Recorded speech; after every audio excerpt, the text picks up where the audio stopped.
Admiral of the fleet Edward Hawke, 1st Baron Hawke KB, PC, was a Royal Navy officer. As captain of the third-rate HMS Berwick, he took part in the Battle of Toulon in February 1744 during the War of the Austrian Succession. He also captured 6 ships of a French squadron in the Bay of Biscay in the Second Battle of Cape Finisterre in October 1747. Hawke went on to achieve a victory over a French fleet at the Battle of Quiberon Bay in November 1759 during the 7 Years' War, preventing a French invasion of Britain. He developed the concept of a Western Squadron, keeping an almost continuous blockade of the French coast throughout the war. Hawke also served as First Lord of the Admiralty for 5 years between 1766 and 1771. In this post, he was successful in bringing the Navy's spending under control and also oversaw the mobilization of the Navy during the Falklands Crisis in 1770.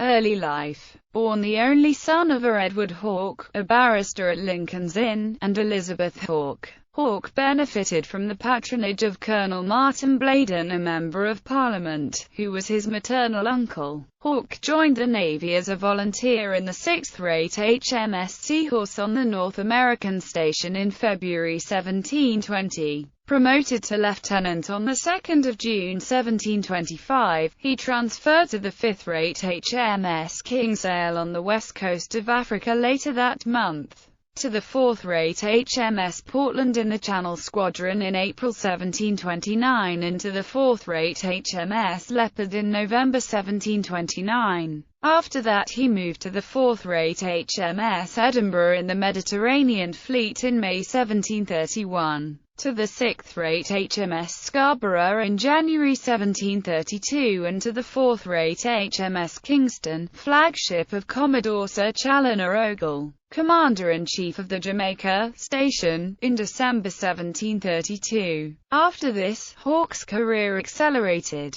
Promoted to commander on 13 April 1733, he became commanding officer of the sloop HMS Wolfe later that month and promoted to captain on 20 March 1734. He became commanding officer of the 6th-rate HMS Flamborough later that month. The following year he went on half-pay and did not go to sea again until July 1739, when he was recalled to become commanding officer of HMS Portland, on the North American station, and was sent to cruise in the Caribbean with orders to escort British merchant ships. He did this successfully, although it meant his ship did not take part in the British attack on Portobello in November 1739 during the War of Jenkins' Ear. Battle of Toulon. Hawke became commanding officer of the third-rate HMS Berwick in June 1743. He did not see action until the Battle of Toulon in February 1744 during the War of the Austrian Succession. The fight at Toulon was extremely confused, although Hawke had emerged from it with a degree of credit. While not a defeat for the British, they had failed to take an opportunity to comprehensively defeat the Franco-Spanish fleet when a number of British ships had not engaged the enemy, leading to a mass court-martial. Hawke's ship managed to capture the only prize of the battle, the Spanish ship Poda, although it was subsequently destroyed by the French. He was then given command of the second-rate HMS Neptune in August 1745. Battle of Cape Finisterre. Despite having distinguished himself at Toulon, Hawke had little opportunities over the next 3 years. However, he was promoted to Rear Admiral on 15 July 1747 and appointed second in command of the Western Squadron, with his flag in the 4th-rate HMS Gloucester in August 1747. He went on to replace Admiral Peter Warren as the Commander-in-Chief of the Western Squadron, with his flag in the 3rd-rate HMS Devonshire, in October 1747. Hawke then put a great deal of effort into improving the performance of his crews and instilling in them a sense of pride and patriotism. The Western Squadron had been established to keep a watch on the French Channel ports, under a previous commander, Lord Anson. It had successfully contained the French coast and in May 1747 won the First Battle of Cape Finisterre when it attacked a large convoy leaving harbour. The British had received word that there was now an incoming convoy arriving from the West Indies. Hawke took his fleet and lay in wait for the arrival of the French. In October 1747, Hawke captured 6 ships of a French squadron in the Bay of Biscay in the Second Battle of Cape Finisterre. The consequence of this, along with Anson's earlier victory, was to give the British almost total control in the English Channel during the final months of the war. It proved ruinous to the French economy, helping the British to secure an acceptable peace at the negotiations for the Treaty of Aix-la-Chapelle. Peace for Hawke. However, the arrival of peace brought a sudden end to his opportunities for active service. In December 1747, he was elected as a Member of Parliament for the naval town of Portsmouth, which he was to represent for the next 30 years. He was not on good terms with the new First Lord of the Admiralty, Lord Anson, although they shared similar views on how any future naval war against France should be waged. In spite of their personal disagreements, Anson had a deep respect for Hawke as an admiral, and pushed unsuccessfully for him to be given a place on the Admiralty Board. Promoted to Vice-Admiral on 26 May 1748, he became Port Admiral at Portsmouth, serving in that post for 3 years. He was installed as a Knight Companion of the Order of the Bath on 26 June 1749 and was recalled as Port Admiral at Portsmouth in 1755. 7 Years' War. As it began to seem more likely that war would break out with France, Hawke was ordered to hoist his flag in the first-rate HMS St. George and to reactivate the Western Squadron in spring 1755. This was followed by a command to cruise off the coast of France, intercepting ships bound for French harbours. He did this very successfully, and British ships captured more than 300 merchant ships during the period. This in turn further worsened relations between Britain and France, bringing them to the brink of declaring war. France would continue to demand the return of the captured merchant ships throughout the coming war.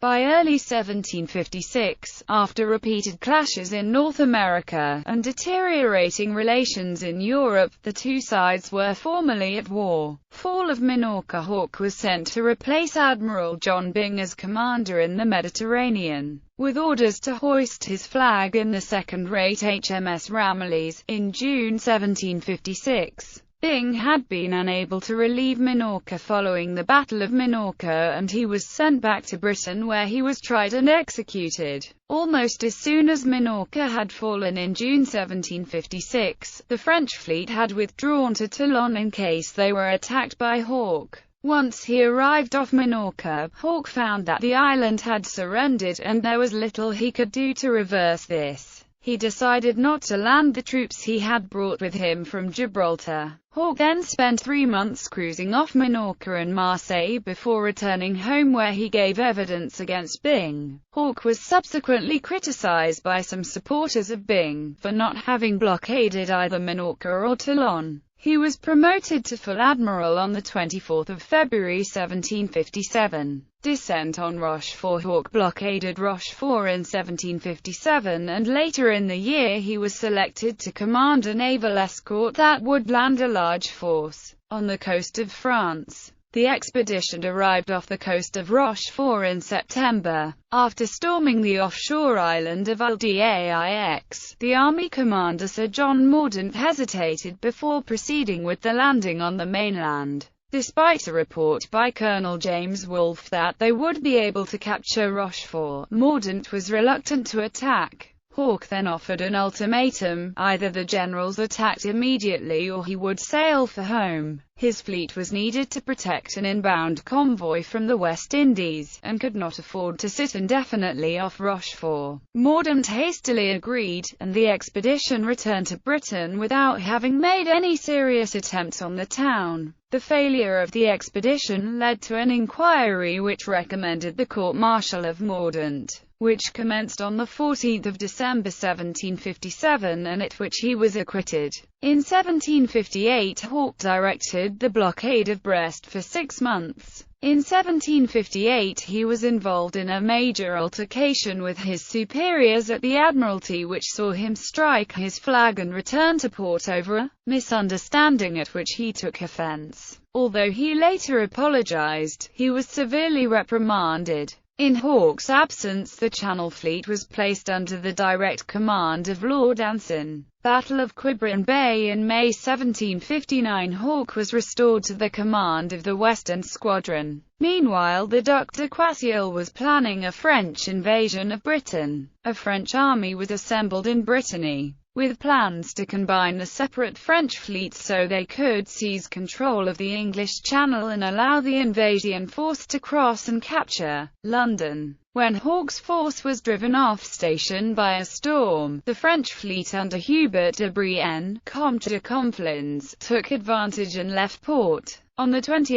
November 1759 Hawke followed the French warships and, during a gale, he won a sufficient victory in the Battle of Quiberon Bay, that when combined with Admiral Edward Boscawen's victory at the Battle of Lagos, the French invasion threat was removed. Although he had effectively put the French Channel Fleet out of action for the remainder of the war, Hawke was disappointed he had not secured a more comprehensive victory, asserting that had he had 2 more hours of daylight the whole enemy fleet would have been taken. Blockade of France. Although Hawke's victory at Quiberon Bay ended any immediate hope of a major invasion of the British Isles, the French continued to entertain hopes of a future invasion for the remainder of the war, which drove the British to keep a tight blockade on the French coast. This continued to starve French ports of commerce, further weakening France's economy. After a spell in England, Hawke returned to take command of the blockading fleet off Brest.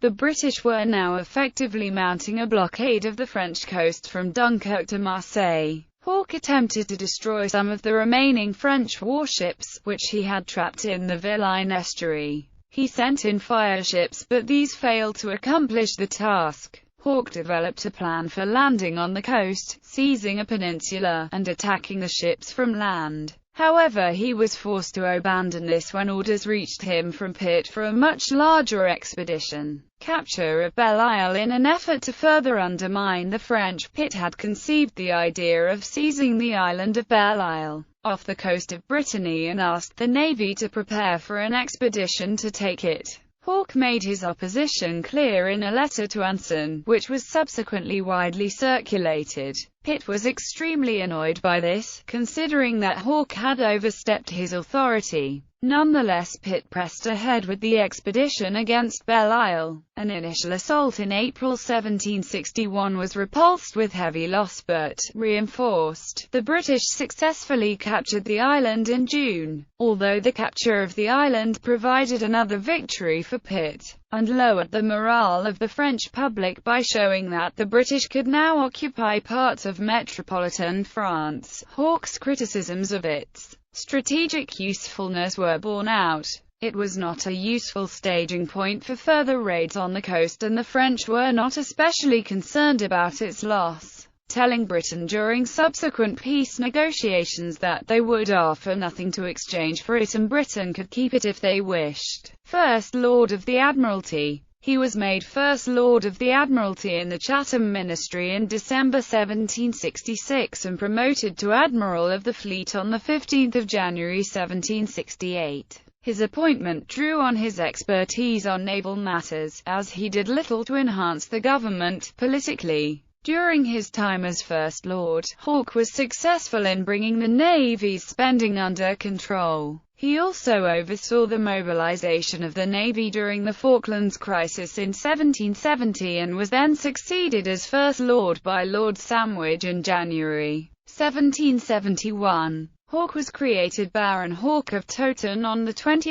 May 1776. Towards the end of his life he had his country house built in Sunbury-on-Thames and lived alternately there and at a rented home in North Stoneham, Hampshire. He died at his house in Sunbury-on-Thames on 16 October 1781 and was buried at St. Nicholas Church, North Stoneham. Family. In 1737 Hawke married Catherine Brooke. They had 3 sons and 1 daughter as well as 3 children who died in infancy.